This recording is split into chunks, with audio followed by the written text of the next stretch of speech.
Bismillahirrahmanirrahim. Assalamualaikum warahmatullahi wabarakatuh.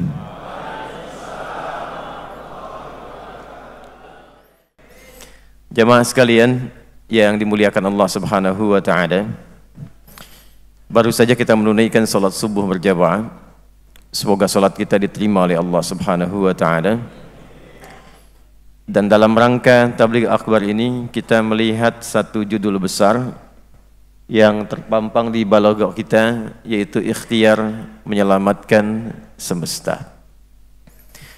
Bagi umat Islam, sesungguhnya menyelamatkan semesta itu tidak menjadi ikhtiar biasa lagi. Karena setiap hari itu menjadi bagian wajib yang kita mohonkan kepada Allah 17 kali dalam sehari. Setelah kita memuji Allah Subhanahu wa taala yang merawat dan juga memenuhi kebutuhan serta menjaga alam semesta, kita bacakan alhamdulillahi rabbil alamin. Alnya di situ bukan ma'rifat tapi istighraq. Ma'rifat hanya menunjuk kepada satu hal yang khusus, istighraq menunjuk kepada semua bagian tanpa kecuali. Jadi kalau saya katakan jami'ah, kampus masih umum.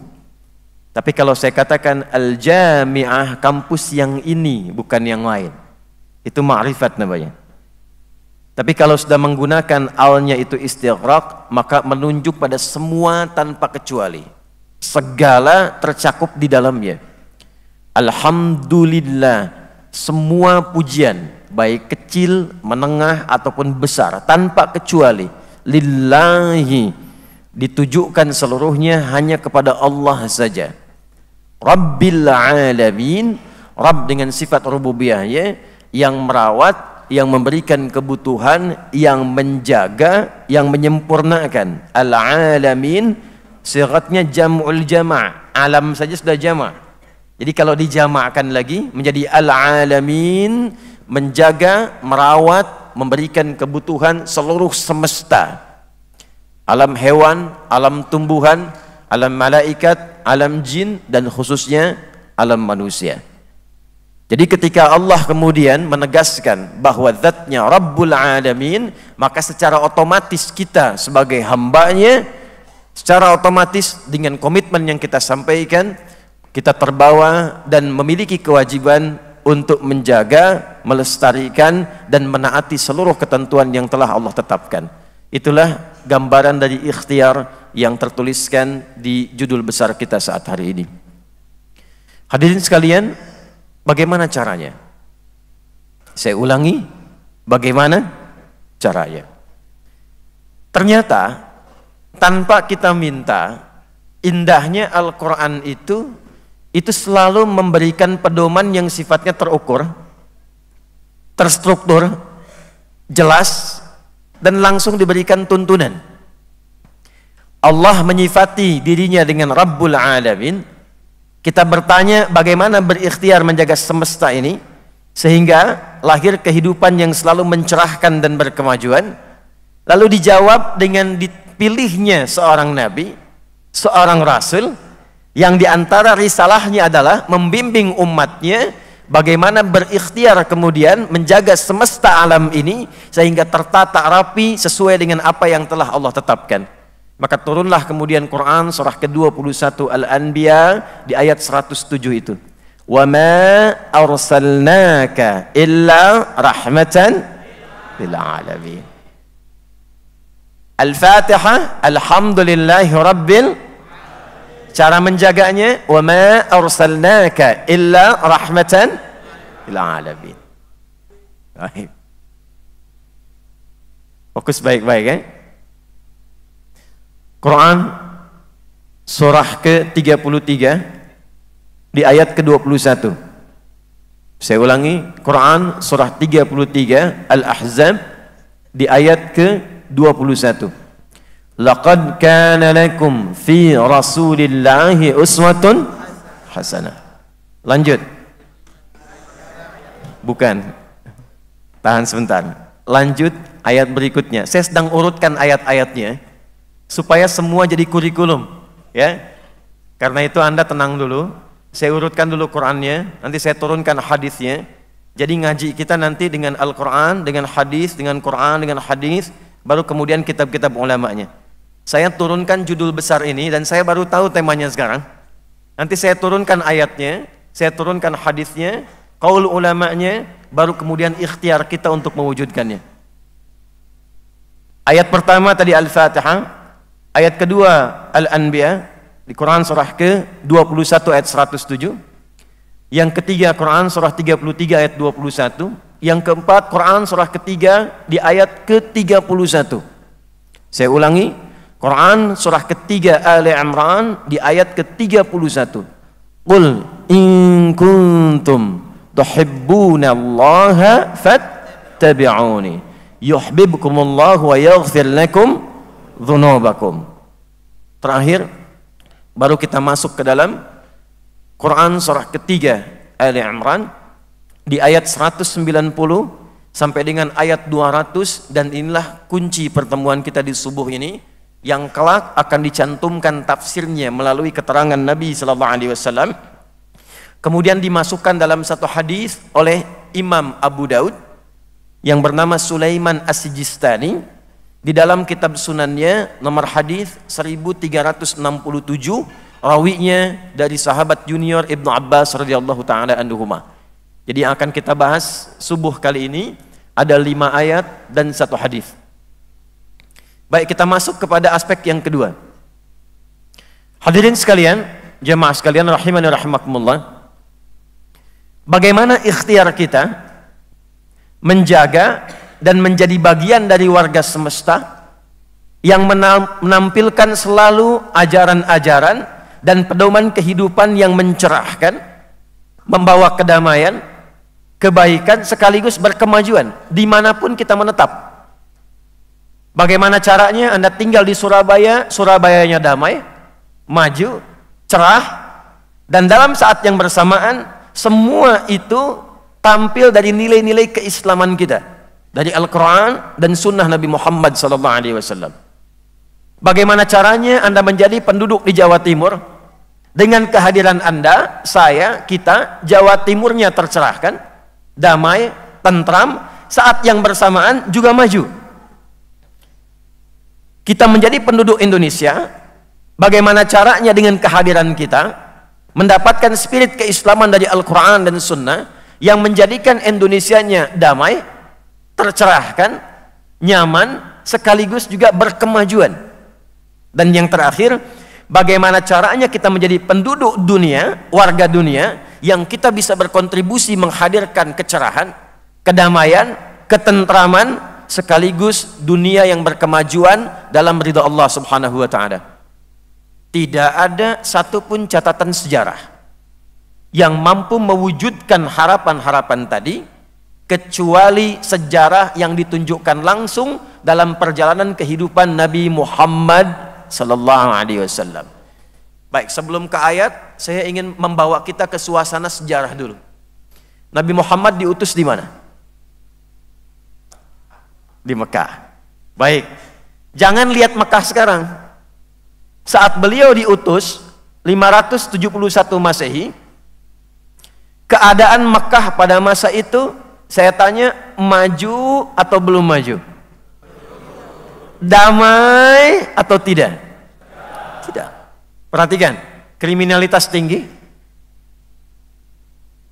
begal bukan hanya banyak, tapi bahkan sekampung itu bisa begal semua. Kampungnya namanya Kampung Gifar. Pezina itu semua jenis zina terdapat di masa itu. Jadi kalau mereka berzina, zinanya saking profesionalnya, semua jenis zina itu dilakukan. Bukan hanya antar, misal beda tempat, beda RW, beda RT, beda rumah, itu bahkan bisa terjadi antara hubungan keluarga atau teman-teman dekat. Jadi kalau kumpul begini antar suami, bosan dengan istrinya, itu malamnya bisa tukeran. Ya. Mabuk, paling sempurna pemabuk di masa itu. Pemabuk amatiran itu sehari 5 kali mabuknya. Itu yang amatir. Ya, kebayang bagaimana yang profesional, ya. Pembegal banyak, pezina banyak, pemabuk banyak, penipu banyak, pembunuh banyak. Karena tidak kenal dengan nilai-nilai kebaikan. Nilai-nilai tadi tidak menghadirkan kedamaian, tidak menghadirkan kecerahan, dan menghambat kemajuan yang terjadi, sekalipun pada masa itu Mekah itu menjadi pusat spiritual dan suasananya metropolis. Tapi apa yang terjadi? Sifat-sifat keburukan muncul dan orang-orangnya tergerak pada nilai-nilai yang tidak baik. Orangnya disebut dengan jahil, sifatnya disebut dengan jahlun, dikumpulkan keduanya menjadi jahiliyah. Itu kondisinya. Yang paling menarik, untuk menunjukkan kepada kita bagaimana dahsyatnya perubahan Al-Quran ini dan hikmah yang dibawa oleh Nabi Muhammad SAW, dipilihlah Makkah ini menjadi sentral dakwah. Ini rahasianya. Jadi belum seperti Surabaya sekarang, Pak. Nggak ada gedung bangunan megah seperti kampus Universitas Muhammadiyah Surabaya ini. Ya. Tidak ada suasana-suasana nyaman seperti saat ini. Semua kacau. Maka yang paling menarik, di samping kanannya ada Romawi yang sudah maju. Samping kirinya ada Persia yang sudah unggul. Allah tidak mengutus Nabi Muhammad SAW di lingkup Romawi, tidak di Persia, tapi diutus di tempat yang terbelakang ini dalam segi kemajuannya dan banyak tindakan kriminalitasnya, untuk menunjukkan inilah mukjizat terbesar Al-Quran yang dipandu oleh sunnah Nabi Muhammad SAW, mampu merubah tempat yang penuh dengan kriminalitas dan terbelakang menjadi tempat berkemajuan yang mencerahkan dan titik sentral spiritual yang memberikan semua kemajuan pada setiap tempat yang dipijak oleh orang-orang yang belajar darinya. Apa yang Allah turunkan? Bukan tongkatnya Nabi Musa, bukan mu'jizatnya Nabi Isa, bukan kehebatannya Nabi Daud, bukan kemampuannya Nabi Sulaiman, tapi Allah memilih seorang Rasul yang agung, yang paling istimewa. Semua nama yang melekat kepadanya adalah sifat-sifat kebaikan. Muhammad sallallahu alaihi wasallam.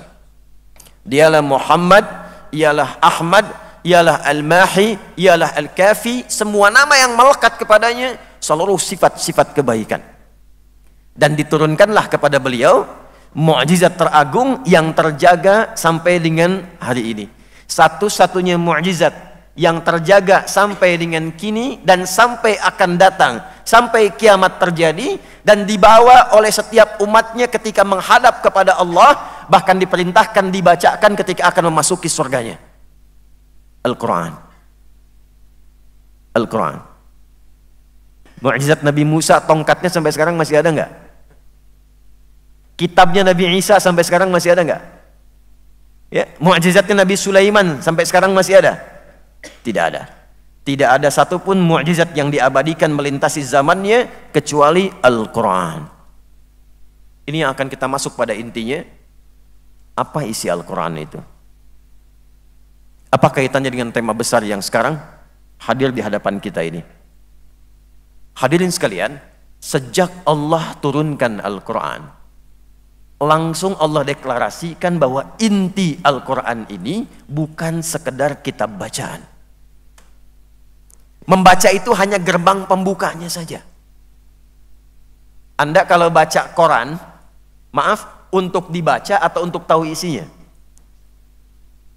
Kita kalau baca Quran, Al-Quran nih, ya, baca Al-Quran, bukan Al-Quran tuh, ya, Quran A, B ataupun C. Kita baca Quran itu untuk sekedar baca atau untuk tahu isinya? Tahu isinya. Kalau sudah tahu isinya, kita sikapi isinya itu atau kita diamkan? Kita sikapi. Makanya Anda baca berita di Palestina langsung disikapi, pasang status, pakai shawl, bikin yel-yel. Ya.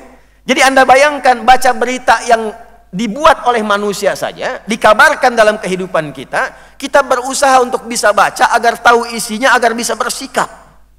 Maka bagaimana dengan Al-Quran yang sudah terbukti merubah keadaan zaman menjadi lebih berkemajuan, memunculkan peradaban, dan hebatnya setiap bacaannya bahkan dinilai dengan pahala. Ternyata bacaan itu sekedar jadi pintu gerbang saja. Inti bacaannya Al-Baqarah ayat 185. Perhatikan kalimatnya. Syahru Ramadhan alladzi unzila fihi al-Quran hudal linnas. Saking penting dan tingginya fungsi Quran ini, Allah tidak turunkan di waktu biasa. Hanya Al-Quran yang turunnya di waktu yang luar biasa, melalui sosok-sosok yang luar biasa, dan turun di tempat manapun, merubah tempat itu menjadi tempat yang luar biasa. Baik, Quran turun di malam apa? Malamnya disifati dengan malam Al-Qadar. Nggak ada malam ini sebelumnya. Begitu turun Al-Quran, status malamnya naik menjadi malam Al-Qadar yang nilai pahalanya melebihi 1000 bulan. Jadi kalau tadi teman-teman, saya dengar sholat malam tadi kan? Tahajud tadi malam kan? Pahalanya berapa? Banyak. Yang paling gampang banyak. Gitu ya. Baik, jawab pakai Quran. Quran surah ke-6 ayat 160. Man jaa'a bil hasanati falahu asyru amthaliha. Siapa yang mengamalkan perbuatan bernilai akhirat, semua amalan bernilai akhirat disebut hasanah namanya. Nah, salat dalam Al-Qur'an disebut hasanah. Quran surah ke-11 Hud ayat 114. Aqimis salata tarafayn nahar wa zulafan minal lail innal hasanati yudhibnas sayyi'at. Salat disebut hasanah, sekali hasanah poinnya 10. Jadi kalau teman-teman tadi malam salat tahajud, itu minimal poinnya berapa? 10. Baik. Kalau berjamaah dilakukannya, dikalikan kemudian 27. 10 kali 27 berapa? 270.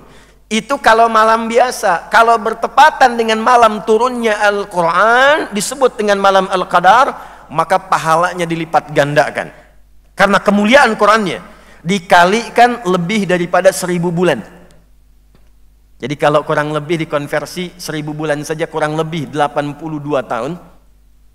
Kalau 1 tahun 365 hari, silahkan kalikan 82 dikalikan 365 dikalikan 10. Nah itu belakang betul jawabannya. Banyak. Itu barokahnya turun Al-Quran. Turunnya di hari apa? Jumat. Ketika Quran turun di hari Jumat, Jumatnya berubah menjadi Sayyidul Ayyam. Sayyidul Ayyam. Penghulu semua hari. Turun di 1 bulan, bulannya berubah menjadi bulan yang mulia, Ramadan. Turun lewat malaikat namanya Jibril. Jibril naik status menjadi Sayyidul Malaikati, gelarnya Ruhul Amin. Dulu Rasul-Rasul itu punya teman, Rasul di bumi punya teman Rasul di langit. Rasul di bumi punya teman malaikat. Nabi Daud temannya malaikat maut. Nabi Sulaiman temannya malaikat maut. Rata-rata dulu temannya malaikat maut. Rata-rata. Tapi maaf, sekalipun berteman dengan malaikat maut tetap tidak mendapatkan diskon dalam kematian. Tapi ketika diturunkan Quran melalui malaikat Jibril, pimpinan malaikat berubah. Yang ditunjuk langsung pindah ke malaikat Jibril, gelarnya Ruhul Amin. Dahsyatnya Quran. Turun di Mekah, Mekahnya berkah. Turun di Yathrib, Yathribnya berubah menjadi Al-Madinah Al-Munawwarah. Karena itu saya ingin katakan, Quran dimanapun turun, dimanapun kemudian didapatkan, tidak pernah Al-Quran itu turun kecuali merubah tempat, keadaan, dan orang-orangnya menjadi berperilaku baik dan berkemajuan serta membangun tempat yang dipijak penuh dengan peradaban. Kapan itu terjadi? Bukan saat Quran itu sekedar dibaca. Jadi kalau Anda sekarang, kita cuma baca nih, ya sehari 1 juz, sehari 1 juz, sehari 1 juz. Kita baca, pahala dapat. Tapi isi Quran itu tidak akan mampu merubah kehidupan kita. Kapan Quran bisa merubah hidup kita? Ketika inti ajaran Quran itu kita praktekkan dalam hidup. Hudal linnas. Tuh, saya mau tuliskan sebentar. Dan saya minta Anda fokus pada tulisan ini, karena ini yang menjadikan bagian kurikulum Quran itu sesuai dengan apa yang akan kita perlukan. Bismillah. Oh, enggak apa-apa, sini. Enggak apa-apa. Ini kelihatan enggak? Oh, ya, bagus lah ya. Ya. Belum saya tulis udah kelihatan ya.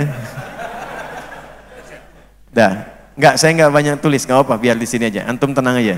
Ya. Hudan. Apa itu hudan? Petunjuk. Apa itu petunjuk? Begini nih, gini. Saya mau ke Universitas Muhammadiyah Surabaya, tapi nggak tahu petunjuknya, nyampe nggak? Muter-muter, belum tentu sampai. Berarti dengan petunjuk itu saya akan dibimbing, dipedomani sampai dengan mudah dan nyaman ke lokasi Universitas Muhammadiyah Surabaya. Bahkan sekarang lebih detail lagi, ditunjukkan di petanya. Ini jalan macetnya, ini yang lancarnya. Ini yang ada lubangnya, ini yang jalan halusnya. Pedoman yang menjadi kurikulum yang kita ikuti, yang mengantarkan pada nilai-nilai kebaikan yang kita harapkan, itu yang disebut dengan hudan namanya. Yang tadi di awal saya bicara sampai sekarang ini, itu baru muqaddimah. Nah, inti pembahasannya dimulai sekarang. Karena itu saya turunkan sedikit agak pelan, agak tenang, untuk menunjukkan sesuatu yang penting yang sekarang mesti kita fokuskan. Jadi ketika disebutkan hudan dan melekat pada Al-Quran, Allah ingin memberikan kesan bahwa Al-Quran itu kurikulum kehidupan. Pedoman hidup. Pedoman hidup. Jadi bukan sekedar kitab bacaan. Di dalamnya terdapat 114 surah, 30 juz, 6.236 ayat, kurang lebih 52.000 kosakata. Ternyata kalau diurutkan, itu adalah kurikulum kehidupan dari mulai kita terlahir sampai kita kembali kepada Allah Subhanahu wa Ta'ala di Yaumul Hisab. 114 surah. Saya baca cepat ya, tapi tidak usah dicatat. Misal, dari sebelum terlahir, masih dalam kandungan kita menginginkan anak yang terlahir menjadi anak yang baik, taat kepada Allah dengan sifat soleh. Quran surah ke-7 ayat 189. Saat terlahir, bagaimana caranya? Ia mendapatkan ASI yang sempurna 2 tahun. Lalu tugas pertama seorang ibu dan ayah yang baru punya anak, bimbingannya di Quran surah ke-2 ayat 233. Usia 2 tahun sampai menjelang balik, pendidikan apa yang diberikan kepadanya di awal dini, sehingga dengan itu ia mampu dekat dengan Allah, tahu orang tuanya dengan baik, dan kenal dengan sesama. Quran surah ke-31 Luqman ayat 13 sampai dengan ayat ke-19. Lalu dia mulai mencari pengetahuan bagaimana caranya belajar sampai paham. Dengan ilmu itu kemudian dia pulang bisa mengajarkan kembali di tempat dia menetap. Turun Quran surah ke-9 ayat 122. Bagaimana caranya dia belajar supaya meningkat ilmunya, juga menguat imannya. Turun Quran surah ke-58 di ayat yang ke-11. Dia mulai merantau, belajar lebih tinggi lagi. Tidak semua di kampus Universitas Muhammadiyah Surabaya ini orang Surabaya. Mungkin ada yang dari luar, mungkin ada yang dari luar Jawa, dari Sumatera dan lain sebagainya. Maka bagaimana cara dia datang, tetap belajar, menjaga sikap baiknya, bergaul dengan tempat yang baru. Turun Quran surah ke-49 ayat ke-13.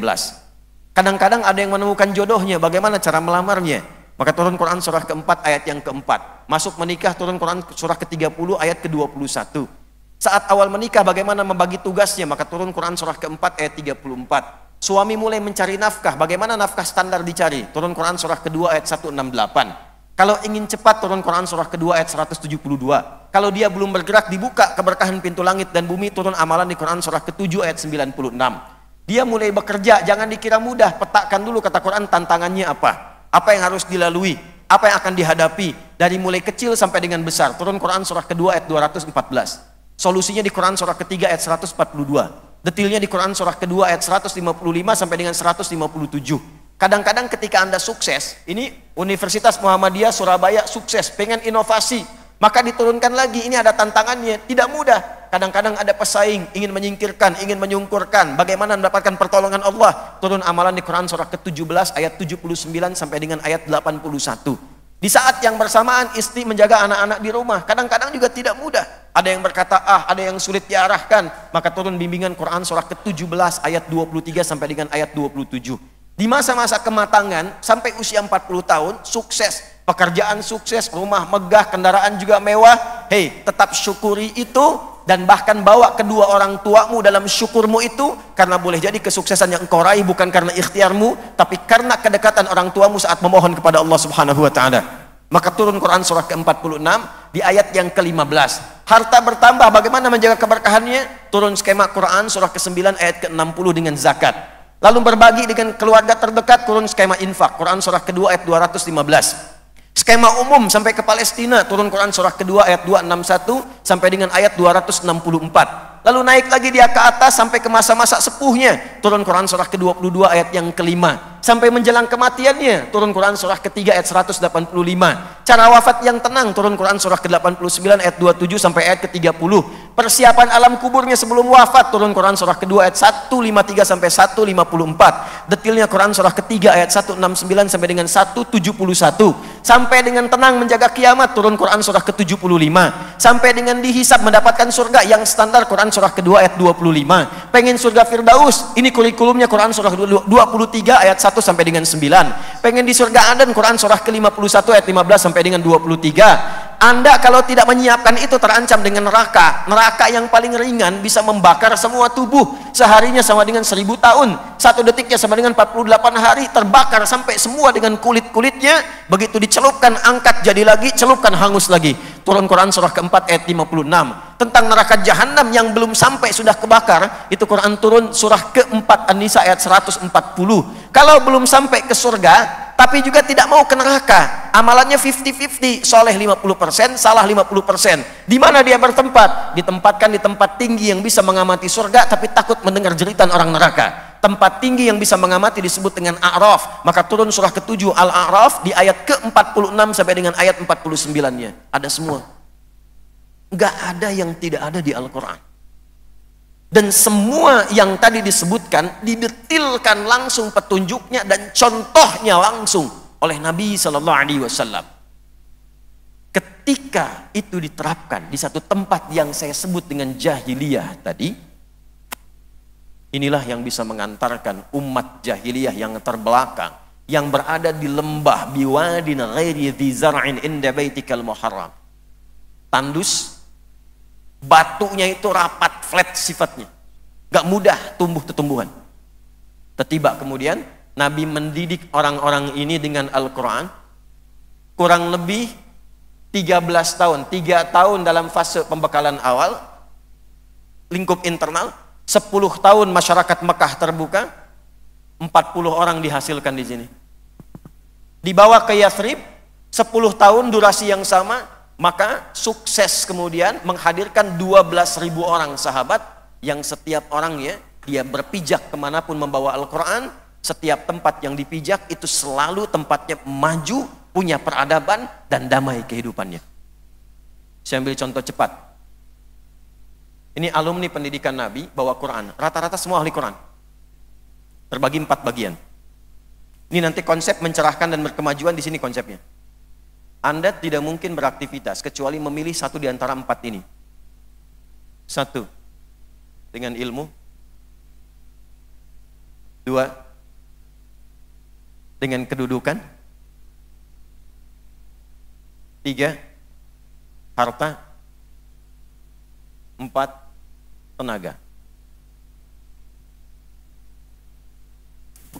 4 bagian pokok yang bisa kita pilih selama kita hidup dalam menjalani kehidupan di muka bumi.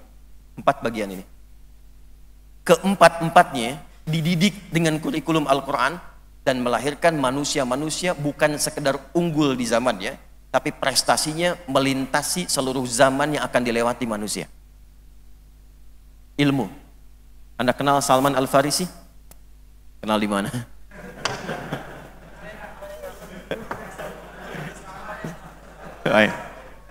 Salman itu siapa sebelum kenal Quran? Gak ada yang kenal. Orang Persia lagi. Gak ada yang kenal.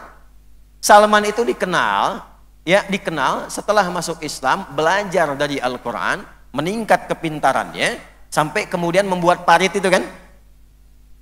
Siapa yang kenal dengan kepintarannya? Sahabat Ali bin Abi Thalib. Orang kenalnya itu cuma keponakan Nabi SAW. Tapi setelah masuk Islam, ingat, jadi ahli Al-Quran, meningkat pengetahuannya, bukan sekedar ahli Al-Quran, bukan sekedar ahli balaghah. Ada yang belum viral sekarang ini. Sahabat Ali bin Abi Thalib itu ternyata seorang pakar matematika. Dan beliau berhasil menyelesaikan berbagai persoalan-persoalan kehidupan, itu dengan menggunakan pendekatan hitungan matematika berdasarkan analisis Al-Quran. Nanti diabadikan dalam satu kitab, boleh nanti Prof bisa dilihat dan bisa diujikan, ya, dikaji di sini. Ada tafsir namanya Al-Jawahir. Kurang lebih 7 jilid. Besar tafsirnya. Lihat jilid yang terakhir. Di jilid terakhir itu yang menariknya begini, ada kuis. Ada kuis. Dalam kuis itu kisahnya bukan fiktif, kisah-kisah nyata. Dan di antara kuis itu adalah sebuah teka-teki yang diambil dari satu kisah yang dipecahkan oleh sahabat Ali bin Abi Thalib karamahullahu wajah. Satu kali datang suami istri mengadu kepada Amirul Mukminin Ali bin Abi Thalib, yang diadukan istrinya dan gak tanggung-tanggung minta dirajam. Ya Amirul Mukminin, wahai Amirul Mukminin, tolong rajam istri saya. Kata Ali bin Abi Thalib, kenapa? Dia telah berzina. Anda punya bukti? Saya memang gak lihat. Anda punya saksi? Gak ada. Lalu apa alasannya menuduh dia berzina? Karena dia itu baru 6 bulan, kok sudah melahirkan. Kami nikah, dia hamil, 6 bulan sudah lahiran. Kan ini gak normal katanya. Kandungan masih kecil sudah lahiran. Ditanya istrinya, apakah Anda berzina? Tidak ya Amirul Mukminin. Apakah Anda mau bersumpah? Ya Amirul Mukminin, saya bersumpah saya tidak berzina. Saya tidak selingkuh. Maka apa kata Ali bin Abi Thalib? Laqad sadaqat. Istrimu benar.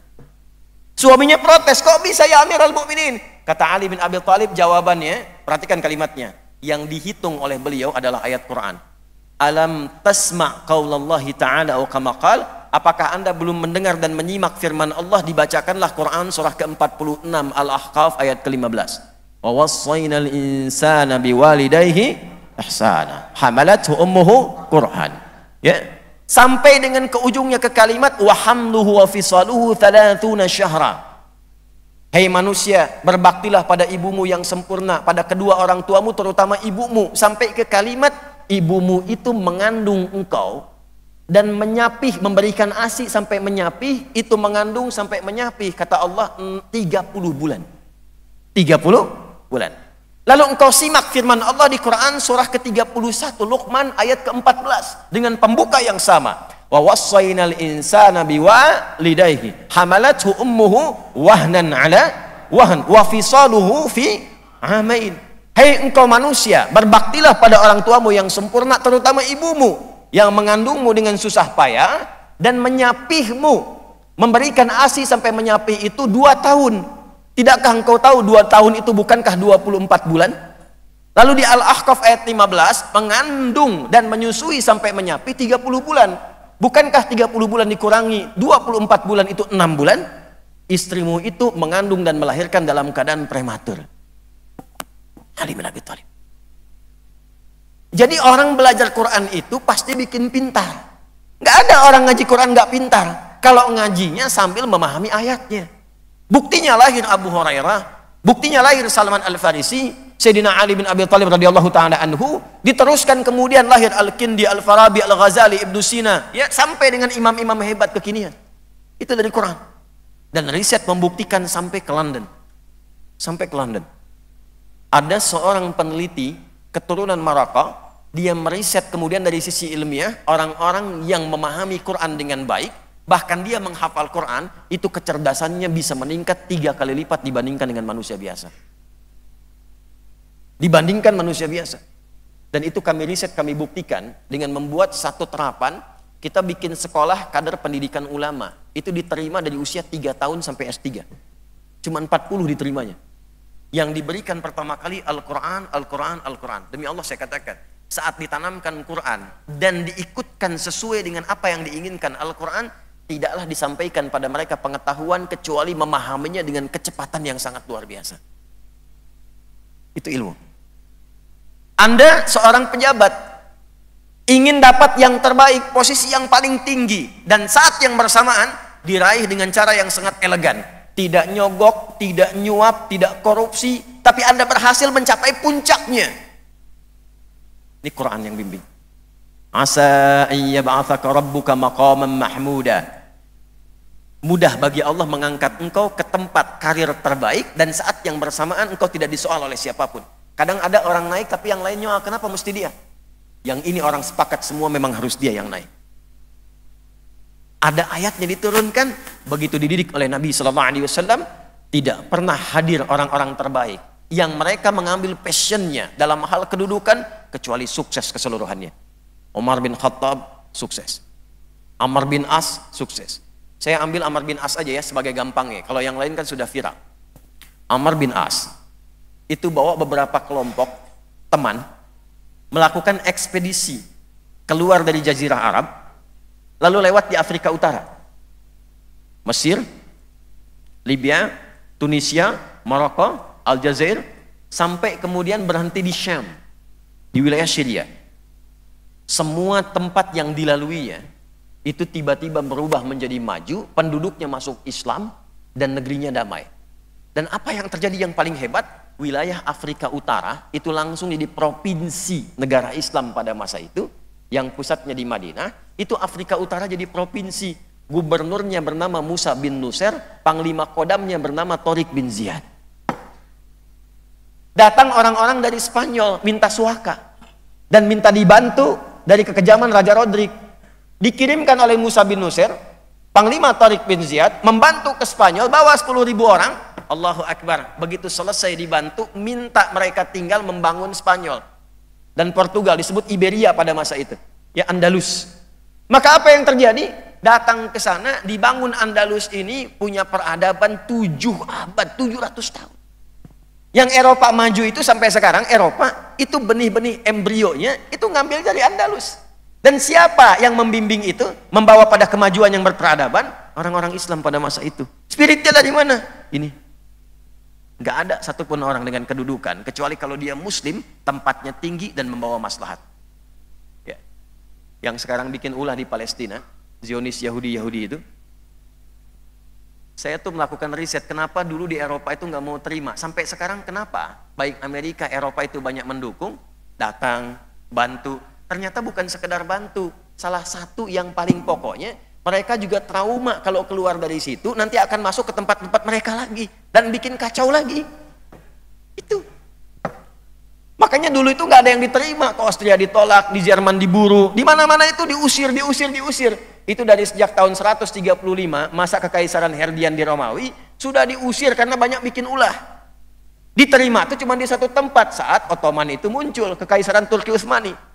Ya di mana? Dalam konteks dibimbing dan dikuasai oleh umat Islam pada masa itu. Tidaklah orang Islam pegang kedudukan kecuali dia melahirkan kebijakan yang berkeadilan, mendamaikan dan memakmurkan. Nih, sukses. Dari mana spiritnya? Al-Quran. Harta. Pernah dengar Abdurrahman bin Auf? Kaya tidak? Sebelum masuk Islam kaya tidak? Kaya. Setelah masuk Islam kaya tidak? Tidak. Tidak. Salah dengan informasinya. Tidak. Abdurrahman bin Auf itu sebelum masuk Islam itu kaya. Setelah masuk Islam, beliau ternyata tidak kaya. Ternyata beliau itu kebangetan kayanya. Karena level kekayaan itu 3. Ada kaya banget, ada kebangetan kayanya. Ini saya gambarkan nih. Kaya, masuk Islam.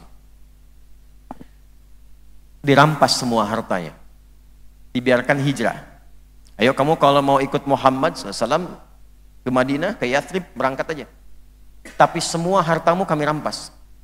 Silahkan berangkat dengan baju yang melekat di tubuh saja. Karena sudah mantap keislamannya, nah ini mantap keislamannya. Satu. Karena mantap keislamannya, beliau katakan, ya saya pilih hijrah. Diambil hartanya. Istrinya ditanya, mau ikut suami atau tinggal di Mekah? Kalau ikut suami, silahkan berangkat dengan pakaian yang melekat saja. Jalan lebih dari 400 km, belum tentu selamat, dan belum tentu mendapatkan kekayaan serupa.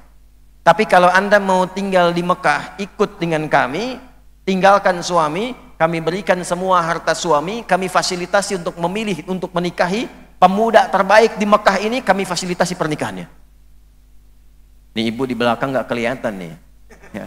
Saya tanya Anda aja yang di depan nih, kalau kira-kira istri antum ditawari begitu, ya, ikut suami harta hilang, jalan 400 kilo belum tentu mendapatkan kenyamanan lagi, atau tinggal di Mekah, dapat harta suami, nikah cari pemuda-pemuda yang tegap lagi, difasilitasi pernikahannya. Kira-kira kalau diberi pilihan seperti itu, istri antum itu ikut suami atau tinggal di Mekah?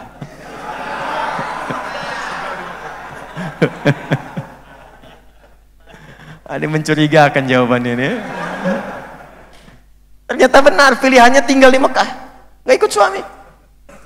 Nggak ikut suami, tinggal di Mekah. Lihat keadilan Allah.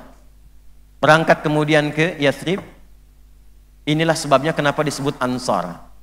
Ansar itu menolong sedalam-dalamnya sesuai dengan sifat yang ditolongnya. Jadi kalau orang datang dengan lapar, ditolongnya dengan makanan. Orang datang dengan haus, ditolongnya membawa air. Ini Abdurrahman bin Auf datang membawa kefakiran. Pernah kaya. Maka yang jemput itu orang paling kaya di Yathrib di Madinah pada masa itu. Paling kaya. Datang menjemput langsung mengatakan, bahasa kitanya begini, akhil karim sami'tu annaka kunta ghaniyya. Saudaraku yang mulia, saya dengar Anda pernah kaya. Kalau ingin kaya lagi, khudh nisfa mali, ambil setengah harta saya. Ini kan di kampus ya, jadi kita agak ilmiah dikit. Beliau melihat bahwa ini terjadi perubahan pada diri seseorang. Dari kaya jadi fakir. Otomatis kalau kita naik masuk ke bab gaya itu kan F1 sama dengan F2 ya. Ya. Gaya gerak sama dengan gaya dorong. Apa yang masuk segitu yang keluar. Ya kan? Kalau bekalnya sederhana, naik angkot. Begitu keluar, tawadhu, langsung sedekah.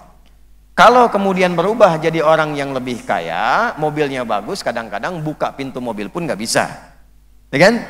Ini dari level yang tinggi turun ke rendah, maka berlakulah hukum Pascalnya. F berbanding lurus dengan P.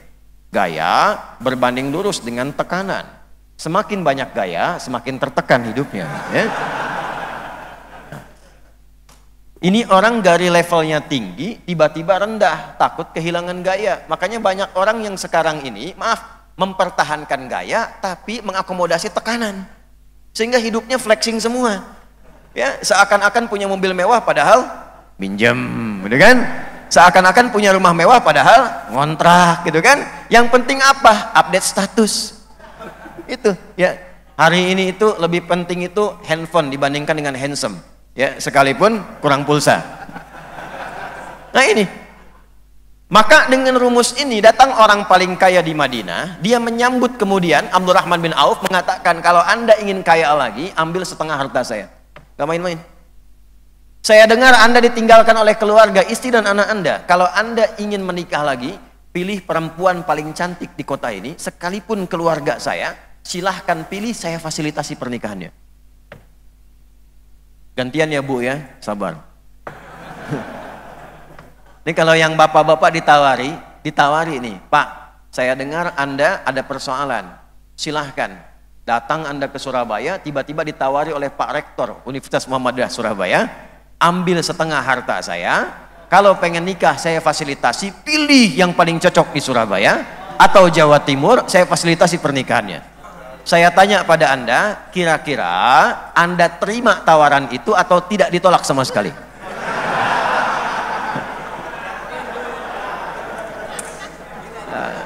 Ya, wajah-wajah antum tuh kelihatan. Kalau saya bilang ditolak tuh nggak akan mungkin masuk kualifikasi. Ya. Tapi saya ingin katakan, perhatikan bagaimana sikap yang dibangun oleh Abdurrahman bin Auf. Dan ini sesungguhnya di ciri khas Muhammadiyah. yang kemudian diambil oleh Kiai Haji Ahmad Dahlan. Nanti saya cerita panjang setelah itu. Perhatikan. Jazakallahu khaira. Semoga Allah memuliakan Anda dengan pahala. Arini ainal aswaq. Cukup tunjukkan kepadaku di mana pusat bisnisnya. Beliau tidak menengadahkan tangannya, tapi mempraktekkan isi Al-Quran yang dibimbingkan oleh Rasulullah kepada beliau sebelum hijrah. Sepanjang masih punya kemampuan, gunakan kemampuanmu, pakai itu, dan jangan gantungkan dirimu kepada makhluk. Pakai. Berhasil. Dalam waktu 2 tahun, jadi orang paling kaya nomor 2 di Madinah. Dalam waktu 3 tahun, jadi orang paling kaya nomor 1 di Madinah. Dengan petunjuk Al-Quran. Saya kemarin meriset saat ditawari honoris causa. Dari UMJ, Universitas Muhammadiyah Jakarta. Yang menawari itu sesungguhnya, sebelum itu sudah banyak. Tapi banyaknya saya tolak. Karena tidak terlalu dibutuhkan. Tapi yang ini ada tantangannya. Ustadz datang, katanya ini Ustadz memenuhi kualifikasi untuk mendapatkan ini. Dan di UMJ itu baru 1 yang mendapatkan honoris causa sepanjang sejarahnya, yaitu cuma Bung Karno. Kalau Ustadz sepakat ini, silahkan bikin karya ilmiah yang terbarukan. Setelah itu diuji. Saya bilang, ya saya buat. Kita bikin karya ilmiah, diuji hampir 15 profesor pada masa itu, 10 menit selesai. Karena nggak ada yang bisa nentang Al-Quran kan. 10 menit. Jadi kemudian, yang saya riset salah satunya integrasi antara spiritual question, intellectual question, dan physical question. Disatukan, role modelnya siapa? Adalah orang-orang yang berhasil mendapatkan karir dan kehidupannya yang berkemajuan dari spirit Al-Quran. Salah satu risetnya adalah transformasi sahabat Nabi Abdurrahman bin Auf. Anda tahu berapa asetnya setelah beliau mengamalkan isi Al-Quran? Itu kalau dikonversi sekarang, kurang lebih 72.000 triliun. Elon Musk gak ada apa-apanya. Belum nyampe 4.000. Jeff Bezos juga demikian gak nyampe. Abdurrahman bin Auf, makanya saya sebut, kalau Elon Musk itu kaya banget, Abdurrahman bin Auf itu kebangetan kayanya. Kapaknya aja terbuat dari emas. Elon Musk belum tentu punya kapak tuh. Nah ini, jadi tidak ada satupun orang Islam yang mengamalkan isi Quran kecuali pasti sukses. Ini udah diambil sama Ali, kedudukan diambil sama Umar, ya, harta diambil sama Uthman, Abdurrahman bin Auf, tenaga siapa yang ngambil? Perhatikan visi sahabat. Mereka melihatnya akhirat, tidak harus semua ini mesti diambil. Maka muncul yang keempat namanya Bilal bin Rabah. Ali udah ngambil ilmu, Umar udah ambil kedudukan, Uthman udah ambil harta, saya ambil tenaga aja. Dan gak usah jauh-jauh, beliau bidik masjid. Allahu Akbar, Allahu Akbar. Adzan. Nabi komen. Komennya Nabi kan dahsyat. Kalau sudah komen Nabi itu tinggal di like and subscribe. Gak usah ikut komen lagi. Allahu Akbar, Allahu Akbar. Kata Nabi, atau kama qala, saya mendengar suara terumpah ke alas kakinya Bilal di surga. Bilal cerdas nyimpulkan. Adzan aja, saya udah nyampe ke surga. Jadi ngapain cari harta kayak Utsman ya kan? Itu fikih marbot. Betul, kalau marbot itu keluarkan fikihnya Bilal, itu senang kerja di masjid. Motivasinya tinggi. Dia tidak akan pernah iri dengan rektor yang datang ke masjid, karena saya sudah punya bagiannya. Nggak perlu jadi rektor. Allahu Akbar, Allahu Akbar. Sanad dipelajari. Nah, saya dapat surga saya. Nggak perlu iri. Saya nggak perlu iri dengan pengusaha yang sukses. Biarin sukses dengan hartanya. Saya punya tenaga untuk menghadap Allah Subhanahu wa Ta'ala. Itulah visi-visi orang dulu. Makanya sepeninggal Nabi, Bilal diburu, dicari-cari untuk ditawari posisi tinggi. Hakim Agung. Hakim Agung. Dan itu posisi yang sangat tinggi. Fasilitas mewah, gajinya banyak. Itu sampai ngumpat dan menolak dengan halus. Saking inginnya mempertahankan apa yang telah dipilih. Jadi bukan berlomba-lomba mencarinya. Gak ada sogokan, gak ada suapan, gak ada rekayasa. Semua. Apa yang dilakukan? Ngumpat mempertahankan apa yang telah dipilih. Itu punya visi semua. Nah, panjang-panjang saya cerita dari awal sampai sekarang hanya ingin membuktikan bahwa Al-Quran itu isinya kurikulum kehidupan yang mengantarkan pada pencerahan yang berkemajuan. Dan itu dibuktikan sejarah. Situsnya masih ada sampai sekarang. Ya, masih ada sampai sekarang. Rumahnya di mana, letaknya di mana, keadaannya bagaimana, biografinya bisa dicari. Kalau dengan ayatnya ada, hadisnya ada, sosoknya ada, sejarah membuktikan, dan diikuti orang yang mengikuti ditampilkan sukses. Kalau dengan semua itu belum membuat kita yakin, dengan cara apa lagi Allah membimbing kita untuk mendapatkan kecerahan yang berkemajuan? Itu poinnya. Nah, untuk memudahkan itu, para ulama kita melihat yang dulu itu pandai menghafal, kuat hafalannya di dalam kepalanya. Mereka melihat ini generasi ke depan mulai agak lemah, hafalannya di luar kepalanya. Artinya belum hafal. Orang sekarang kan kalau ditanya saya sudah hafal di luar kepala, itu belum hafal. Orang dulu kalau ditanya hafidtu an dhahri qalbi, saya itu hafal di dalam kepala sampai nyampe ke hati saya. Kalau sudah nyampe ke hati, ditebarkan oleh hati ke semua bagian tubuh, jadi perilaku. Makanya orang dulu hafal Quran itu bukan dengan ilmunya saja, dengan amalnya sekaligus.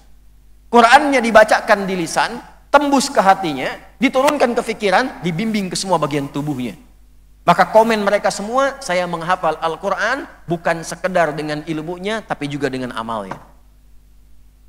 Itu komen semua ahli Quran pada masa itu. Nah, kekinian itu kebanyakan menghafalnya di luar kepala. Qurannya jadi bacaan. Karena itu untuk memudahkan aksesnya bisa dipelajari, tidak harus menggunakan hafalan, maka para ulama menyusun buku-buku. Mendokumentasikan semua hafalan mereka dalam buku-buku, disebut dengan kitab. Yang paling gampang kurikulumnya didapatkan di kitab hadis namanya. Kitab apa? Nah, kitab hadis itu bukan begini, Al-Bukhari, Muslim, Rawahun Nasai, Tirmidzi, bukan. Bagi 4. Ada kitab jami, ada kitab sunan, ada kitab musnad, ada kitab mu'jam. Kalau Anda pengen tuntunan tematik, tema-tema yang bisa ambil, kemudian dipraktekkan sebagai pedoman, cari kitab jami'. Contoh, kitab Sahih Al-Bukhari, nama aslinya Al-Jami' As-Sahih Al-Musnad Al-Mukhtasar min umuri Rasulillah sallallahu alaihi wasallam wa sunanihi wa ayyamihi. Coba ulangi. Karena kepanjangan disingkat Sahih Al-Bukhari. Al-Jami itu kitab saya ini, kata Imam Al-Bukhari, itu berisi tema-tema penting. Ada 97 tema di dalamnya. Nah, saya telah teliti tema-tema ini, keterangannya semua tersambung ke Nabi. Saya teliti. Misal, ini semua topiknya 97 topik diurutkan. Kitab Badul Wahyi, Kitabul Iman, Kitabul Ilmi, sampai ujungnya. Itu semuanya disusun. Dari mulai penelitian beliau dicari terhubung semua sampai ke Nabi. Al-Mukhtasar saya uraikan dengan singkat dan padat min umuri Rasulillahi sallallahu alaihi wasallam, dari semua tema yang saya bisa akses ke Nabi, wa sunanihi wa ayyamihi, terkait dengan tuntunan hidup beliau dan kegiatan hariannya. 97 topik ini teman-teman, perhatikan sistem cara menyusunnya. Ayatnya dulu Quran. Jadi dibikin tema, misal tema kedua Kitabul Iman. Anda kan suka tanya, Ustadz, iman saya suka turun naik. Kalau lagi naik cepat, jangankan yang fardu, yang sunnah saya buruk. Tapi kalau lagi turun, jangankan yang sunnah, yang fardu pun kadang terlambat. Bagaimana caranya dinaikkan dan dijaga nggak turun-turun? Maka Imam Al-Bukhari menyantumkan, meriset ayat-ayat Quran terkait itu. Dari 97 topik dimasukkan pada topik yang kedua Kitabul Iman, dibikin subtopik, diturunkan, diriset, ditemukan 57 hadis. Lalu setiap subtopiknya dimunculkan ayatnya dulu. Ini ayatnya, ini hadisnya. Ini masalah, ini ayatnya, ini hadisnya. Ada masalah ini ayatnya, ini hadisnya. Ini kampus. Ada mahasiswa belajar, ada dosen mengajar. Turunkan ayat-ayat apa yang membimbing cara mengajar yang efektif, cara belajar yang baik, yang kalau kita langsung dengar itu langsung bisa tahu arahnya kemana, langsung bisa paham. Turunkan ayatnya, turunkan hadisnya. Topik yang ketiga Kitabul Ilmi. Kalau Anda ingin dibimbing urusan ritual supaya sholatnya khusyuk, nyaman, enak, maka buka kitab Sunan. Sunan An-Nasai, Sunan Abu Daud, Sunan At-Tirmidzi. Kitab Sunan itu kitab hadis yang disusun berdasar urutan fikih. Jadi kalau Anda ingin mencari cara turun sujud dari i'tidal, sami Allahu liman hamidah rabbana walakal hamd, ingin sujud, bagaimana caranya? Apakah telapak tangan dulu ataukah lutut dulu? Itu kalau Anda mau cari di Al-Bukhari, Sahih Al-Bukhari, itu sampai kiamat kurang 2 hari nggak akan ditemukan. Sehari lagi buat sadar, emang nggak ada di situ. Adanya di mana? Kitab Sunan. Temukan di Abu Daud. yang pakai telapak tangan nomor hadis 840 dari Abu Hurairah. Yang pakai lutut nomor hadis 838 dari Wa'il bin Hujur. Pakai lutut boleh, pakai telapak tangan boleh, yang tidak boleh pakai kepala duluan. Sebuah. Nah, apa kaitan dengan tema kita sekarang dan ayat yang kita baca tadi sehingga sampai kita pada tema yang kita bahas? Jangankan yang besar-besar seperti tadi, yang subtopik yang kita inginkan pun, ngaji apapun ada di Quran solusinya. Itulah dahsyatnya Quran. Tidak ada pertanyaan yang nggak bisa dijawab dalam Islam. Tidak ada pertanyaan yang tidak bisa dijawab di dalam Islam. Selalu ada ayatnya, selalu ada hadisnya, dan selalu ada qaul ulamanya. Saya ingin membangun generasi yang mencerahkan, berkemajuan, yang bisa menjaga nih, menyelamatkan semesta. Maka turun ayat. Semesta disebut al-alamin. Kita puji Allah penguasa semesta. Alhamdulillahi rabbil. Tanya sama Allah, ya Allah bagaimana kami mengikuti sunnahmu untuk menyelamatkan semesta yang telah engkau jaga. Karena banyak tangan-tangan perusak. Banyak penipu, banyak manipulator, banyak orang-orang yang melakukan tindakan-tindakan yang buruk. Bagaimana menjaganya ya Allah? Diturunkan kemudian dipilih seorang rasul dengan membawa pedoman itu.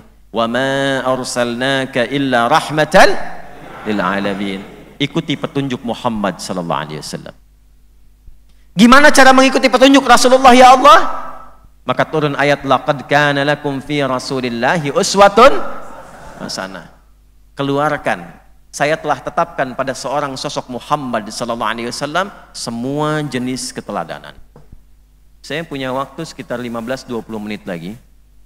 Di titik ini adalah inti yang ingin kita bahas dan tolong highlight ini inti kajiannya. Saya tidak menginginkan Anda datang ke sini hanya foto, merekam, selesai bikin status pulang. Mana hasilnya? Mesti ada perubahan yang kita bawa. Mesti ada perubahan yang kita bawa. Ayat ini bisa dibaca dengan dua cara. Riwayat Hafiz dari Asim, kita baca laqad kana lakum fi rasulillahi uswatun. Kalau uswatun itu pakai fathah atau kasrah? Dhammah, ya. Uswah. Uswah. Dhammah. Ayat ini bisa dibaca juga dengan kasrah. Riwayatnya dari mana? Qalun dan Warsh, dari Nafi' al-Madani. Laqad kana lakum fi rasulillahi iswatun hasanah. Iswah.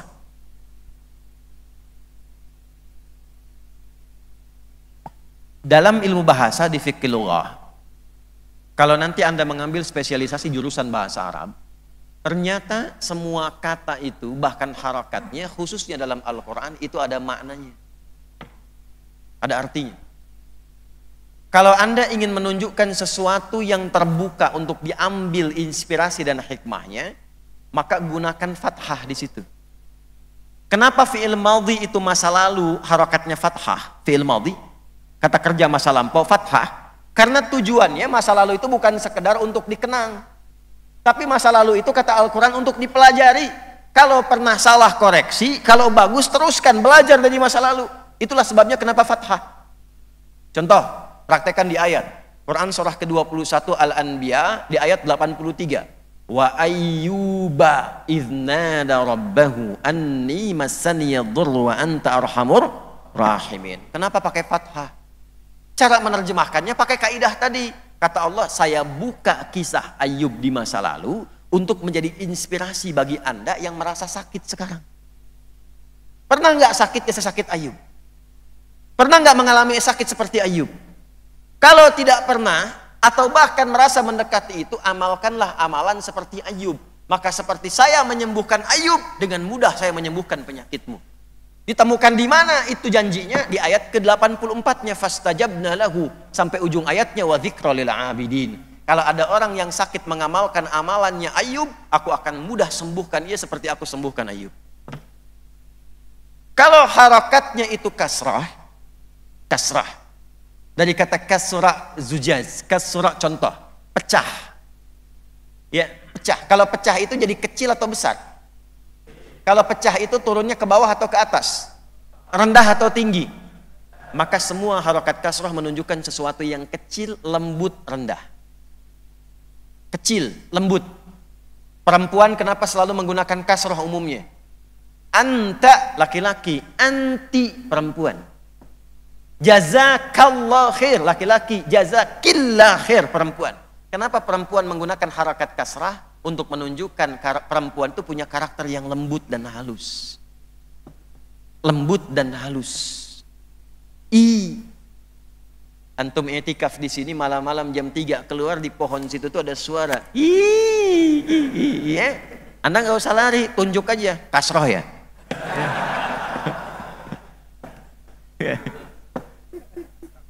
Kasrah. Kalau harakatnya kemudian dhammah di atas rafa, ini menunjuk sesuatu yang banyak terkumpul. Makanya suaranya banyak terkumpul tinggi. Kalau tidak ada fathah, nggak ada kasrah, nggak ada dhammah, hilang, mati. Harakatnya apa? Sukun. Sukun itu artinya tenang. Dibacanya mati. Spiritnya apa? Walaupun kita menghadapi kematian, usahakan wafat dalam keadaan yang tenang. Harakatnya bulat. Itu makanya fitrah manusia kalau membuat ilustrasi pada yang meninggal itu di atasnya dikasih bulat-bulatan tuh. Ya, Susuke Watanabe dulu pernah bikin komik Dragon Ball. 96 tuh. Saya nggak pernah nonton yang begituan, cuman saya seneng baca. Itu kalau dia Kamehameha, ya. Son Goku itu Kamehameha ke Piccolo tuh, ya. Kemudian mati itu lawannya, itu di atasnya dikasih bulatan sukun. Ya, mati dengan tenang gitu kan. Nah, kita punya ayatnya, ya ayat Tuhan nafsul. Gitu. Memang kadang-kadang agak unik senyum, tapi di situ ada pelajaran yang dalam kepada kita, apa yang kita siapkan. Nah, yang mau saya katakan, laqad kana lakum fi Rasulillahi bisa uswatun, bisa iswatun. Kenapa iswah? Allah ingin memberikan pesan, Nabi itu jangankan yang tinggi-tingginya, jalannya saja jadi teladan. Senyumnya jadi teladan. Menyapanya jadi teladan. Jadi kalau Anda ingin menyelamatkan semesta, jangan tinggi-tinggi dulu. Coba kembalikan ke perilaku kita dulu. Bebaskan Palestina, ayo kita kemudian merdeka, merdeka. Betul, tapi kalau sama tetangga masih sulit senyum, susah. Sama teman masih cemberut, susah. Sama pasangan masih belum bisa bersikap yang kecil-kecil, tapi itu sesungguhnya besar dan dalam, susah. Maka dilatih oleh Nabi SAW, basmatuka fi wajhi akhika sadaqah. Senyummu yang nampak indah di wajah temanmu, itu sudah sedekah. Ingat, senyummu yang nampak indah di wajah temanmu, bukan senyum yang membuat temanmu itu gelisah dan penasaran. Karena sering ada terjemah mengatakan senyum itu sedekah. Pulang dari pengajian senyum sepanjang jalan. Ada. Bingung orang. Kamu kenapa sehat? Sedekah. Yang kecil-kecil dulu. Di cara menyelamatkan alam itu sederhana. Rubah dulu diri kita dari yang kecil-kecil. Jaga kebersihan. Coba pulang dari sini, sampah diambil nggak tuh? Yang kecil-kecil dulu. Rapi nggak? Bersih nggak? Tertukar sendal nggak? Hah? Mana sendal saya tadi ya? Mana ya? Oh ini dia nih. Lupa saya, astagfirullah. Dipakai dia, padahal dia datang ke sini nggak pakai sendal. Ya udah. Yang kecil-kecil dulu.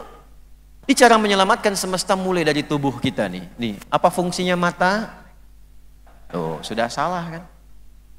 Mata itu untuk manusia fungsinya bukan melihat. Kalau melihat itu fungsi umum bagi semua makhluk. Ayam melihat. Kambing melihat. Ayam begitu mau disembelih lari kan? Karena lihat. Elang lebih tajam penglihatannya. Anda naik pesawat Garuda, anak sendiri nggak kelihatan. Elang di atas langit, anak Anda bahkan anak ayam kelihatan. Tapi yang mau saya kasih tahu, nih, tolong viralkan ya. Mata elang itu tidak dihisap. Setajam-tajamnya tidak dihisap. Tapi mata Anda, mata saya, mata kita, itu dihisap. Jadi apa yang dilihat? Karena semua yang dilihat manusia itu adalah perangkat pengetahuannya. Apa yang kita lihat itu akan menyimpan data. Data menjadi informasi, informasi diolah menjadi knowledge. Pengetahuan yang diolah dari informasi yang didapatkan mata, itu yang akan dibimbing oleh pikiran kita, diberikan perintah oleh hati kita, lakukan ini karena mata lihat. Kalau nggak lihat, nggak akan ada reaksi dari kita. Ya, kenapa orang tertarik mengambil sandal yang bagus? Karena lihat. Kenapa terjadi perzinahan? Karena lihat. Sudah punya istri, yang dilihat istri orang. Istri punya status, yang dilihat status istri orang.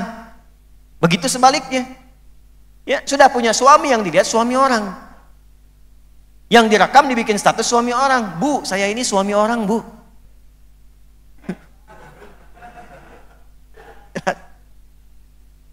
Jelas. Dan itu akan dihisap. Karena itu, nih menyelamatkan semesta nggak usah jauh-jauh dulu, jaga pandangan. Turun Quran surah ke-24 surah Cahaya. Ayat 30 untuk laki-laki, ayat 31 untuk perempuan. Qul lil mu'minina yaghuddu min absarihim. Ayat 31-nya wa qul lil mu'minati yaghuddna min absarihinna. Katakan, viralkan pada seluruh laki-laki dan perempuan yang masih merasa punya iman. Gunakan pandanganmu dengan bimbingan imanmu. Jadi kalau merasa punya iman, itu imannya akan membimbing matanya bagaimana cara memandang. Yang tak pantas menurut imannya akan dibimbing mata, palingkan cepat itu. Makanya pandangan mata dengan iman, dengan pandangan mata tanpa iman itu beda cara pandangnya. Kalau tanpa iman tuh begini, mau pakai pakaian, mau pakai minimalis pakaiannya, mau pakai terbuka pakaiannya, itu nggak ada bedanya. Yang penting dipandang terhormat, selesai. Itu pandangan nggak ada iman. Tapi iman punya standar. Oh, ini layak dipandang. Begitu tak boleh dipandang, dia palingkan. Itu cepat sekali berpalingnya. Semakin kuat imannya, semakin cepat dia berpaling. Kadang-kadang dibantu lisan. Begitu nggak layak dipandang, dia palingkan. Astagfirullah. Itu wasari'u ila maghfirah. Cepat dia istighfar.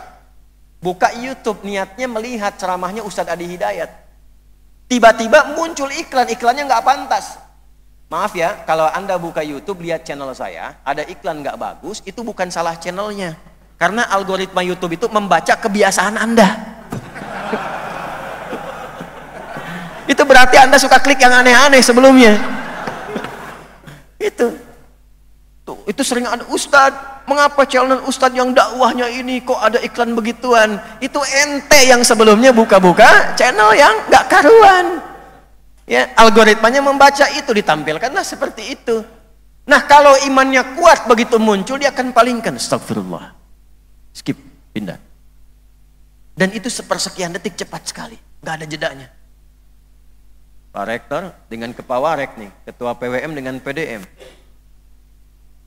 Ketua PDM Ustadz Muhammad Ridwan lihat, begitu lihat ada iklan gak bagus nih, langsung dipalingkan. Astagfirullah. Itu cepat sekali dan gak ada jeda, gak ada istighfar, cepat tapi mata gak berpaling. Astagfirullah.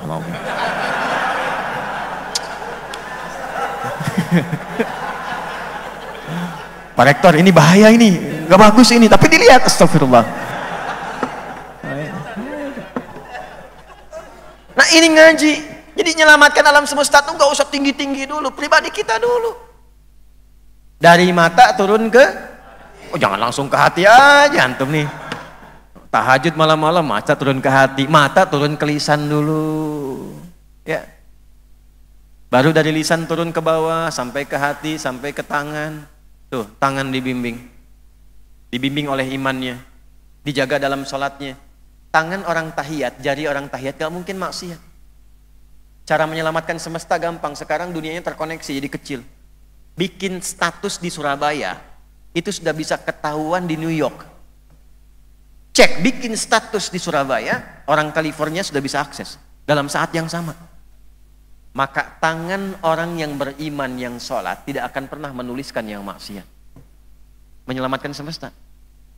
Gak ada orang bikin hoax, gak ada menipu, gak ada merendahkan orang lain, gak ada mencela orang lain, dan tidak ada pernah tangan dipakai untuk berbuat maksiat. Hati-hati Pak Rektor, teman-teman di PWM dan sebagainya. Inovasinya banyak, pengen bangun rumah sakit, bangun ini, bangun itu, setannya juga banyak.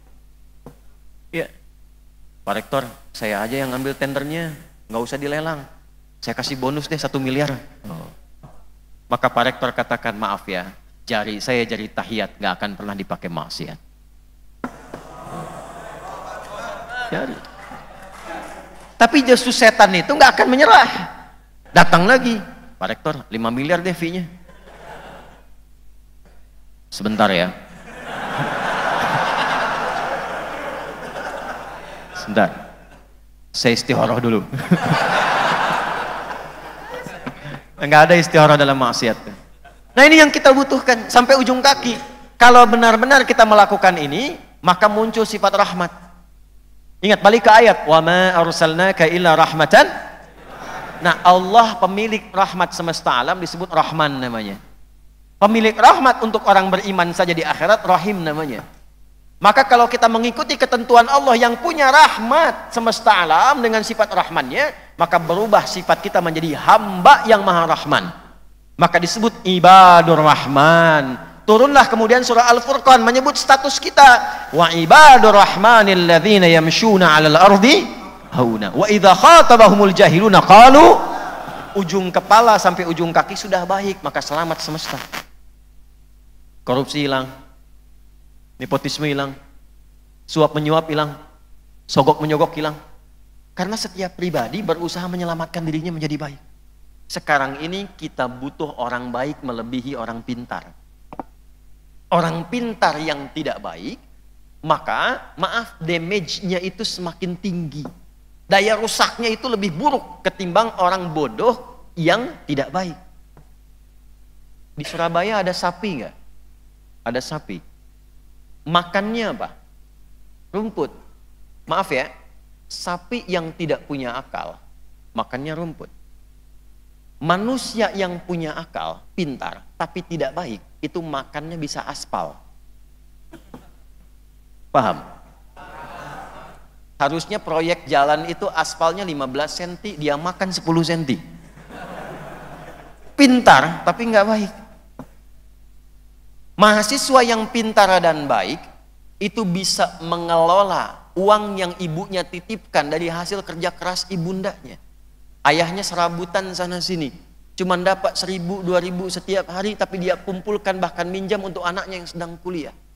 Maka anaknya mengolah itu dengan kepintaran dan kebaikannya, bagaimana dia ubah yang uang yang nilainya tidak seberapa ini menjadi satu kebahagiaan yang bisa menyukseskan dan membahagiakan serta melahirkan senyum orang tuanya.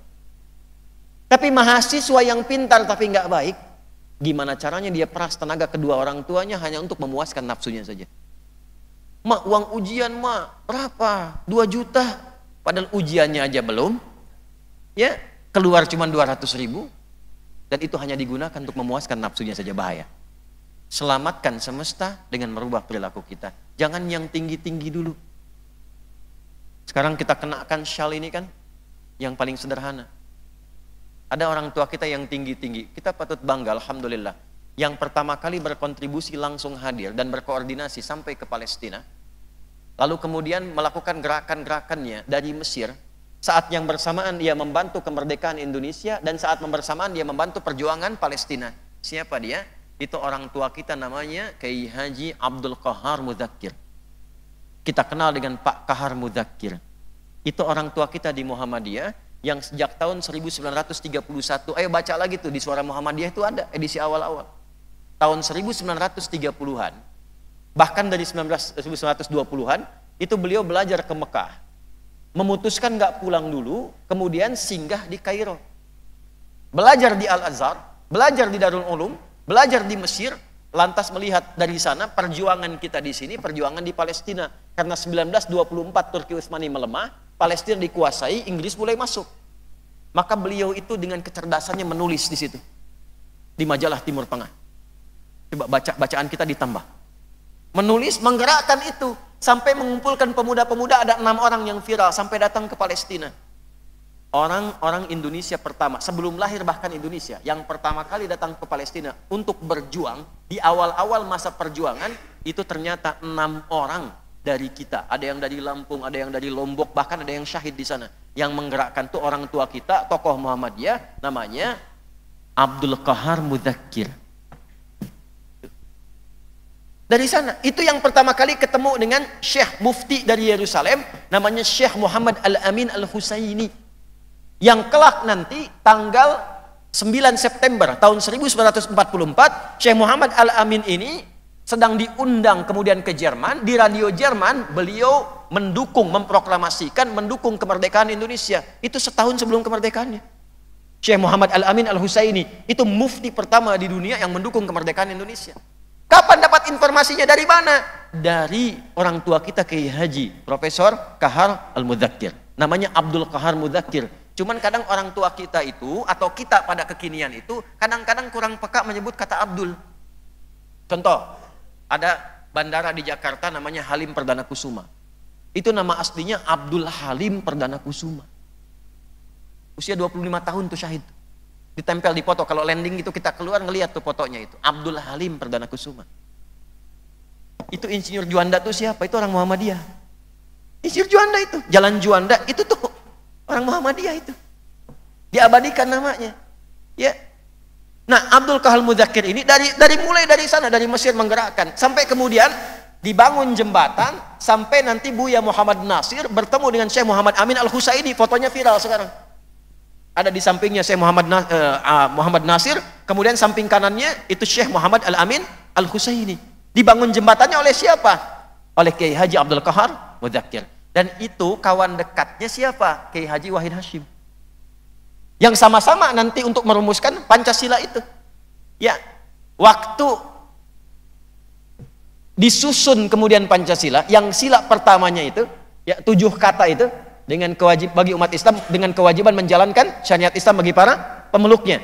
Itu teman-teman sekalian, kan ada protes dari timur ya, waktu itu saat sidang BPUPKI itu.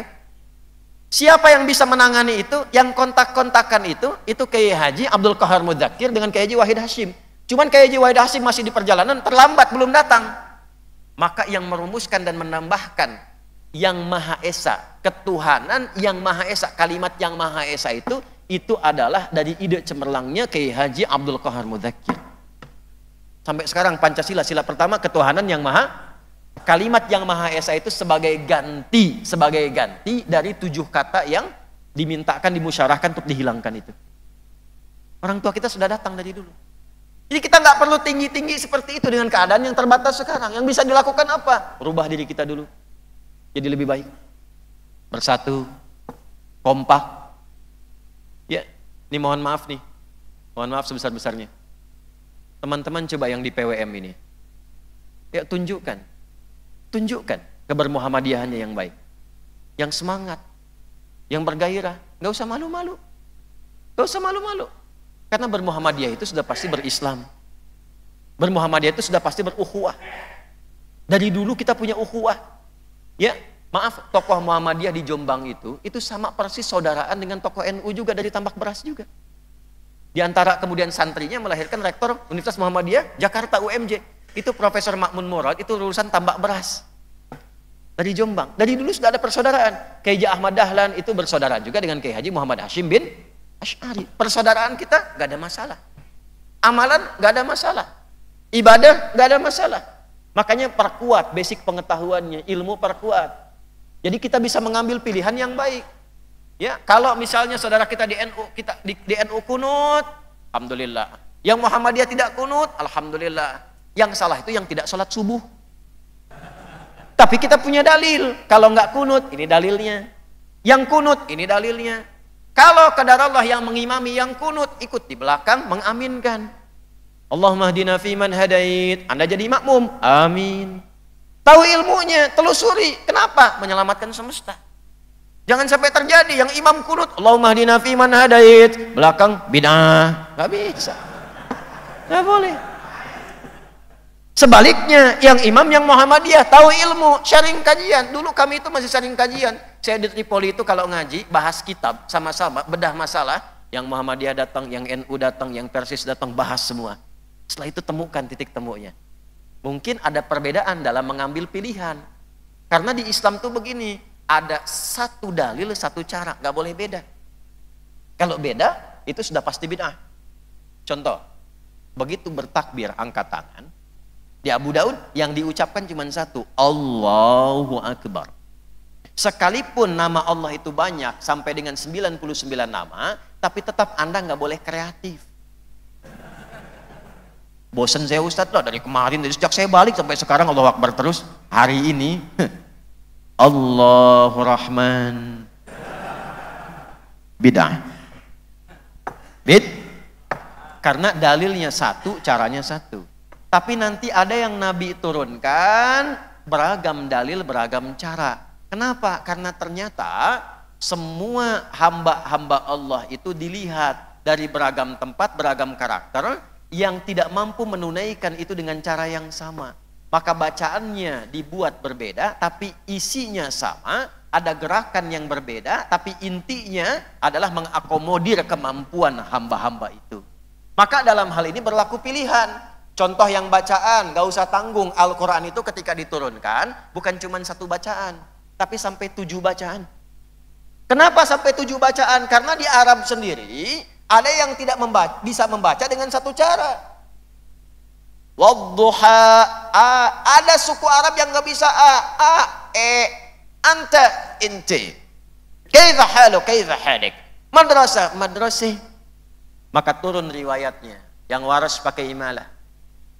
Khalad dengan khalaf dari Hamzah pakai imalah. Ketika dibacakan Hafiz dari Asim, wadduha wal-laili idza saja, maka turun riwayat untuk mengakomodir yang wadduha wal-laili idza saja ma wadda'aka rabbuka wa ma qala walal-akhiratu khairul laka minal ula walasawfa yu'tika rabbuka fatardi. Saya baca itu Anda senyum. Saya bacakan yang riwayatnya pakai A di tempat yang itu cekikikan. Wadduha. Ketawa deh. Nah, sampai sekarang di Arab itu masih ada yang pakai itu. Ya, bahkan lajah kesehariannya pun Ya, wilayah Palestina itu kan pakai itu, Syria. Maksudnya bicara kesehariannya, dialeknya. Ya, ada yang nggak bisa sin, bisanya pakai sod. Ada yang nggak bisa sod, bisanya pakai zai. Makanya ketika kita baca ihdinas siratal mustaqim, ada 3 riwayat. Pakai sin, ihdinas siratal mustaqim. Pakai sod, ihdinas siratal mustaqim. Pakai zai, ihdinas zirat. Kenapa? Karena lisannya beda-beda. Karena di tempat dia tinggal, pengaruh topografi lingkungan dia itu mempengaruhi cara dia bertutur. Anda bilang sepeda, orang Medan bilang sepeda. Apakah bendanya berbeda? Tidak. Ini sepeda, Pak. Oh ya sepeda. Bendanya sama. Ya, sama. Karena itu difasilitasi. Nih bacaannya. Guru saya pernah cerita, saat saya belajar talaqi Al-Quran, mengambil beberapa riwayat, guru saya cerita. Fulan, ya bunai anakku, ada 2 murid hafal Quran 30 juz. Cuma baru ngambil masing-masing 1 riwayat, yang satu hafaz, yang kedua qalun. Mereka bertikai. Yang satu mengatakan, ini yang benar pakai sin, yang qalun, ihdinas siratal mustaqim. Kata yang hafaz, enggak pakai sad, ihdinas siratal mustaqim. Bertengkar keduanya, sepakat, udah kita tahkim aja, tanya pada guru kita, syekh kita, datang. Mabikuma, kenapa kalian berdua? Guru ini begini, dia salah, harusnya pakai sin. Coba baca dulu. Ikra ya bunai, baca nak. Ihdinas siratal mustaqim, hasbuk, cukup. Ananda baca, ihdinas siratal mustaqim pakai sad.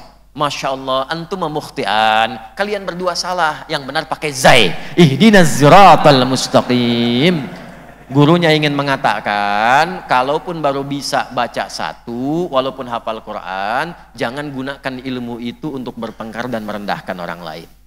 Saling menghargai, karena boleh jadi dia mengambil pilihan yang berbeda. Bismillahirrahmanirrahim, hadisnya ada yang menghitung sampai 70. Cara bacanya ada 4. Bisa dijaharkan. Bismillahirrahmanirrahim. Alhamdulillahi rabbil alamin. Ya, jahar. Ada yang silent, kayak tadi silent tuh. Bismillahirrahmanirrahim. Maaf kalau silent, jangan tempelkan di mic. Yang tadi udah bagus betul tuh imamnya tuh. Ya, jangan ditempelkan untuk memberitahu saya silent. Bismillahirrahmanirrahim. Alhamdulillahi rabbil alamin. Itu sama saja jahar, Joni. Paham ya? Silent. Yang ketiga langsung hamdalah, riwayat-riwayat awal. Alhamdulillahi Rabbil Alamin. Yang keempat baca rakaat pertama jahar, rakaat kedua tidak dibaca sama sekali. Bismillahirrahmanirrahim. Alhamdulillahi Rabbil Alamin. Rakaat pertama. Kedua, Alhamdulillahi Rabbil Alamin. 4 cara, 70 hadis. 4-4-nya disebut dengan manhaj namanya. At-tariqul wadih, referensi yang tersambung lurus ke Nabi semua ada. Tapi kan kita nggak mungkin ngimamin membaca 4-4-nya. Ustadz, ini Muhammadiyah Surabaya itu alirannya sunnah banget. Saya pengen baca ke 4-4-nya, nggak bisa. Gimana cara bacanya? Oh, keempatnya bisa disatukan. Bismillahirrahmanirrahim. Bismillahirrahmanirrahim. Nggak dibaca sama sekali. Pilih satu. Pilih satu. Nah, saat dipilih satu itu Imam Syafi'i pilih jahar. Imam Malik memilih langsung hamdalah. Imam Ahmad bin Hanbal pilih tengah-tengah dengan sir. Ya. Nanti ada yang memilih bacakan pertama jahar, selanjutnya tidak. Pilih salah satu. Ketika memilih disebut ma dhahaba ilaihi Ahmad. Ma dhahaba ilaihi Syafi'i. Ma dhahaba ilaihi, apa yang cenderung nyaman dipilih. Ma dhahaba ilaihi disingkat madhab. Disingkat madhab. Jadi madhab itu bukan kelompok. Madhab itu pilihan yang diambil dari beragam macam pilihan yang memudahkan untuk diamalkan, jalurnya nyambung ke Nabi. Dan itu nggak ada kaitan dengan ormas-ormas kemudian yang diikuti. Muhammadiyah misalnya, Fatwa Tarji memberikan gambaran, silahkan pilih. Silahkan dari 4 ini pilih. Ada yang pilih menggunakan sir misalnya. Oh, saya ngambil madhabnya Hambali, sir, nggak apa-apa. Ada yang pilih misalnya pakai jahar, dijaharkan, nggak apa-apa. Yang penting tahu ilmunya, itulah menyelamatkan semesta. Yang salah tuh begini. Bismillahirrahmanirrahim. NU nih. Alhamdulillahi Rabbil Alamin. Muhammadiyah. Ini pasti PDM Surabaya nih. Nah, itu tidak menyelamatkan semesta. Itu kurang pengetahuan. Kurang update. Ya, ini terjadi bahkan sampai ketika saya bertugas di Mekah. 2010 saya diundang menjadi petugas di Mekah menerima jemaah haji. Saya ingat betul itu, saya terima jemaah haji pertama. Persis di Masjidil Haram, sholat Isya, imamnya Syekh Sudes. Udah tahu nih. Ya. Allahu Akbar. Ya. Begitu dibaca, Alhamdulillahi Rabbil Alamin. Itu komen jamaah samping saya pertama kali dan masih ingat sampai sekarang. Iki imamnya Muhammadiyah ya.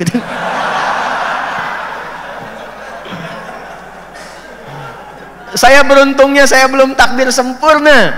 Jadi saya juga komen Muhammadiyah cabang Masjidil Haram.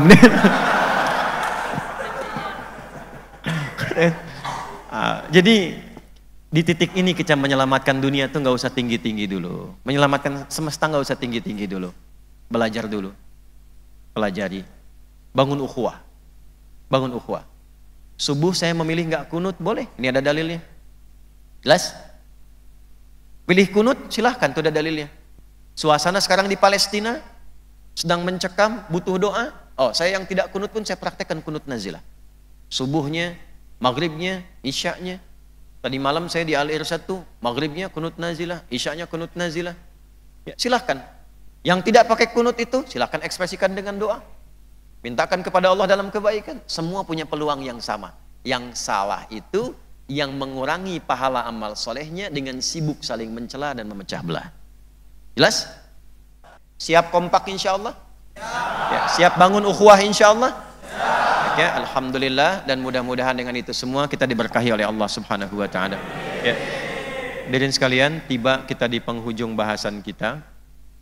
Saya izin karena suasana kita sedang kita berduka dengan keadaan di Palestina, kita akan berdoa, kita antarkan doa kita untuk saudara-saudari kita juga di Palestina. Mudah-mudahan doa kita diterima oleh Allah Subhanahu wa taala. Allahumma taqabbal minna innaka antas sami'ul alim wa tub 'alaina innaka antat tawwabur rahim. Allahumma taqabbal minna ya Allah jami'a amalina as-salihah. La tada' lana fi maqamina hadza dhanban illa ghafartah. Ya Allah, jika ada pendosa mengikuti ta'lim ini, maka mohon ampuni seluruh dosa-dosanya. Wala hamman illa farajtah, jika ada yang datang membawa kegelisahan, jangan biarkan ia pulang kecuali engkau telah tenangkan keadaan hatinya.